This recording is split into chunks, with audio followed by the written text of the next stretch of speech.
asalaamaaleykum. Merci beaucoup monsieur le président. maa ngi lay nuyu te di la féliciter ci assemblée bi xam aw ma woon occasion vraiment féliciter la ci liggéey bu rafet bi. monsieur le ministre maa ngi leen di nuyu chers collègues honorables députés. monsieur le ministre man nag sa projet de loi bi duma ko voter pour plusieurs choses bi ci njëkk mooy nit day am kàddu te góor ca wax ja te gis naa ne nguur gi fi nekk respecté wuñ seen kàddu dëgg la ñoo ko digoon sénégalais yi waaye foog naa li ñuy diggee yëpp bari na te am na lu ko gën a nekk priorité. monsieur le ministre projet de loi bi bu àndoon ak fonds politique yooyu lu xaraam loolu riba boobu ngeen ni dundee te digoon ko sénégalais yi te waxoon ne bu ngeen ñëwee di ngeen ko delloo ci sénégalais yi ma gis ne juróom benn weer yi ngeen fi toog yëpp loolu ngeen di dundee su àndoon ci projet de loi bi dinaa ko voter. monsieur le ministre ku ñu nawloowul duñu ko nawloo te foog naa ne seen premier ministre muy Ousmane Sonko tax na sénégalais yi kenn bëggatul assemblée nationale fu nekk taxaw na fa yàq fa deru assemblée nationale. ma jàpp ne assemblée nationale bu bon boobu bu baaxul boobu mu bañee ñëw def déclaration politique générale am foog naa ne waru ñëw yónnee benn projet de loi pour ñu koy voter.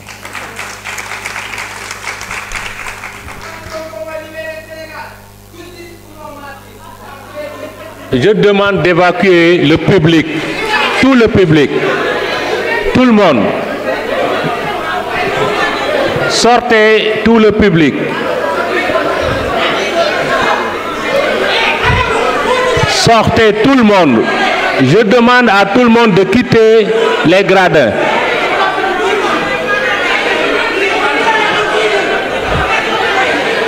Asseyez-vous. J'ai la police de la salle. Asseyez-vous. Regardez le règlement intérieur. Le règlement intérieur me donne ce droit. Asseyez-vous. Voilà.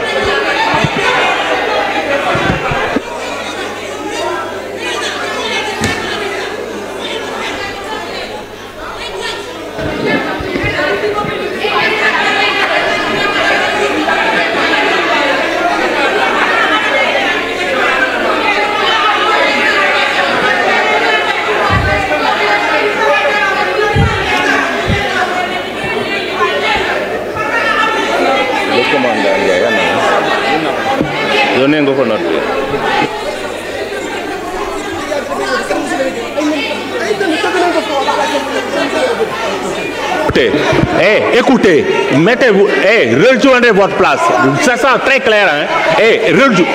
Retournez là-bas, là. Voilà. Voyons nous fontonner.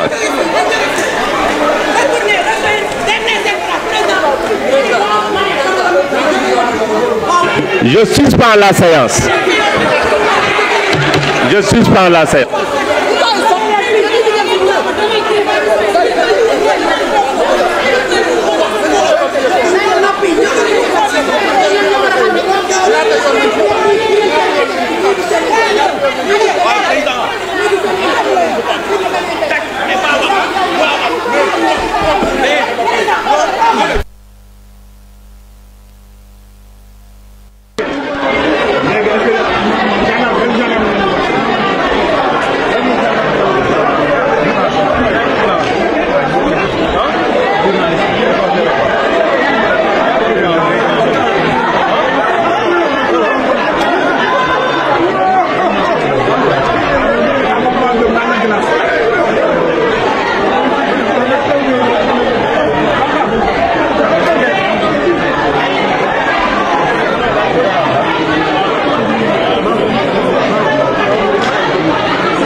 dégradé ba tax ki lay di président bu assemblée nationale di Amadou Mame Diop ni nañu leen évacuer ndax loolee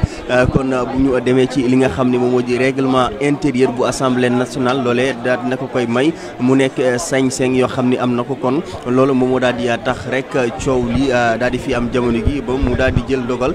suspendre ajandi li nga xam ni moom moo di bile séance plénière ba tax nag kon coow li gis ngeen ko noonu muy continuer entre ñi nga xam ni ñoom ñoo di yenn ci député yi ci fàttali ki yëkkati woon kaddu di wax di honorable Fanta Sall moom nag mi ngi doon wax ne du voté bi le projet de loi ndax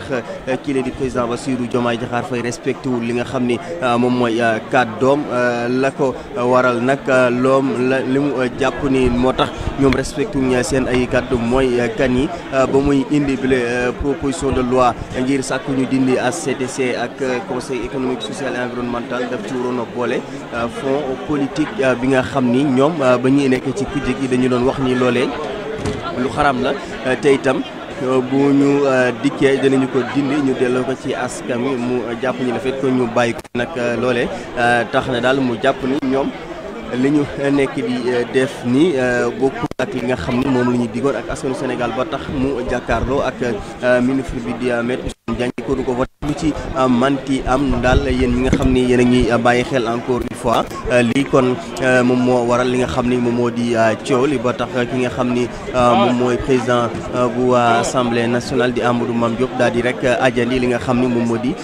bile séance plénière jamono ji nag gis ngeen ñi nga xam ni ñoom ñoo di député yi kenn ku fi nekk yaa ngi toog di waxtaan ci sa ruq mu nekkoon séance plénière bi nga xam ne nag commencé woon na di rythme ndànk-ndànk gannaaw ba yenn ci ay honorable député jotee li nga xam ni moom moo di ay rek daal di wax li tax ñu war a voté bile loi ñenn ñi jàpp ni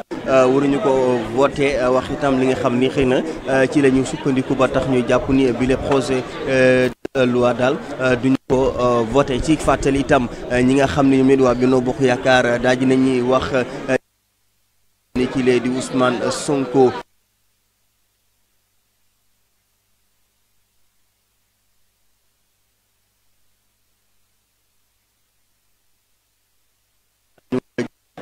ñoom waa Benno Bokk Yaakaar ku leen nawloowul duñu ko nawloo ndax ki lee di Ousmane Sonko nawloowul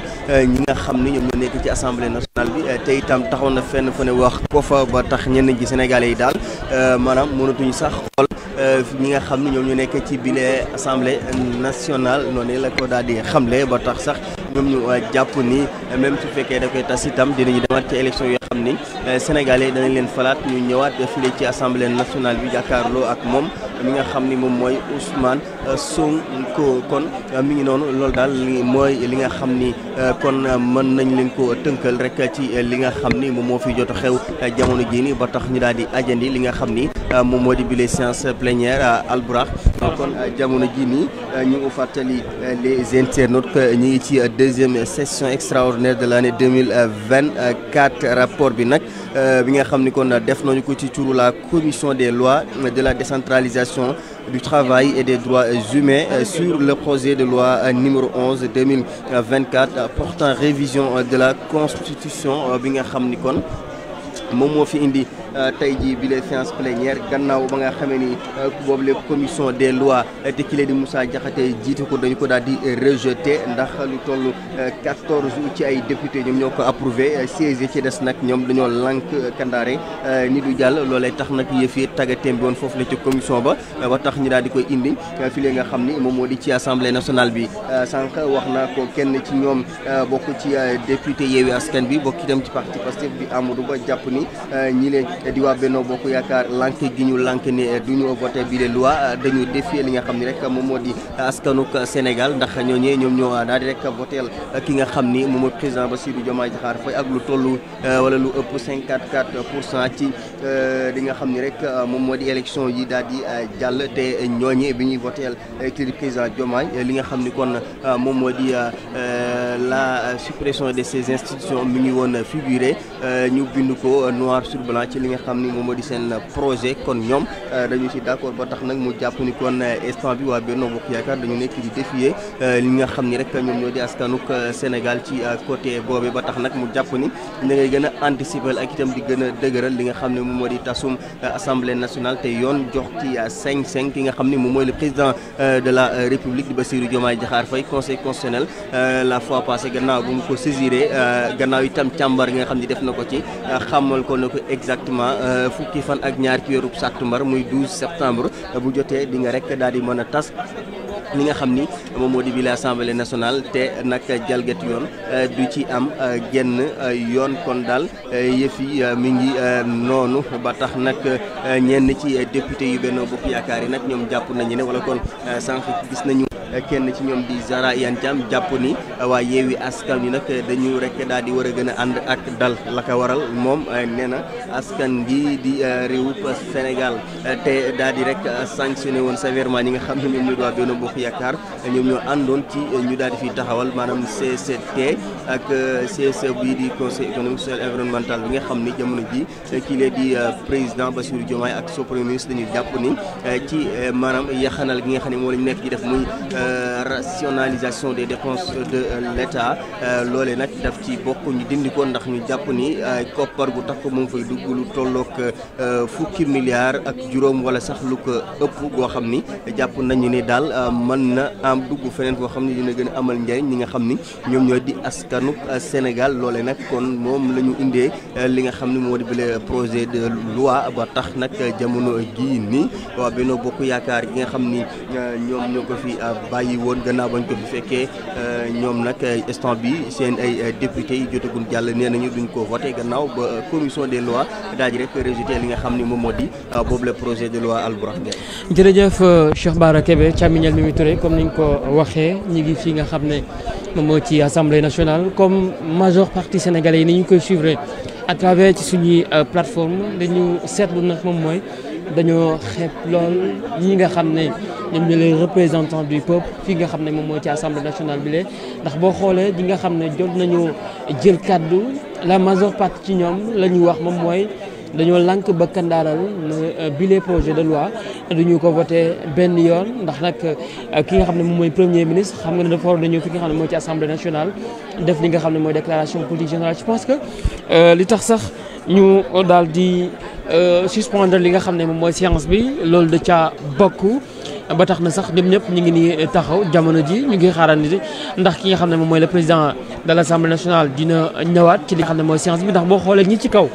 ñoom fa ñu nekkoon la ñu nekk ba léegi ndax ñu ngi doon laaj itam ndax la amoon day continuer di am ba léegi ou pas ndax boo xoolee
ñoo fi di xasaate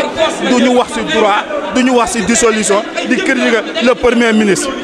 mais le premier ministre su ko neexee il a le droit de ne pas faire sa déclaration de politique générale ci assemblée bi parce que ce sont des ignorants xamuñu tous ce sont des guignols loolu laa amoon lu ma si je vous remercie.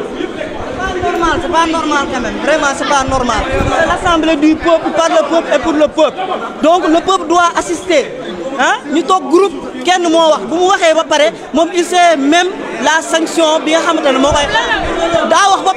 pare génn man xawma lu mu wax mais daa wax ba pare génn. li mu wax garaaw dafa ne ñun Sonko rek la ñu topp. loolu la wax ba pare mu génn ba pare ñun ñu sippiñu ko te ñun defuñu leen dara dañoo ñëw pour assister leen wala ñun dañu foog ne dictature bu nekkoon si Macky Sall ba léegi mooy loolu jeex na. le premier ministre Ousmane Sonko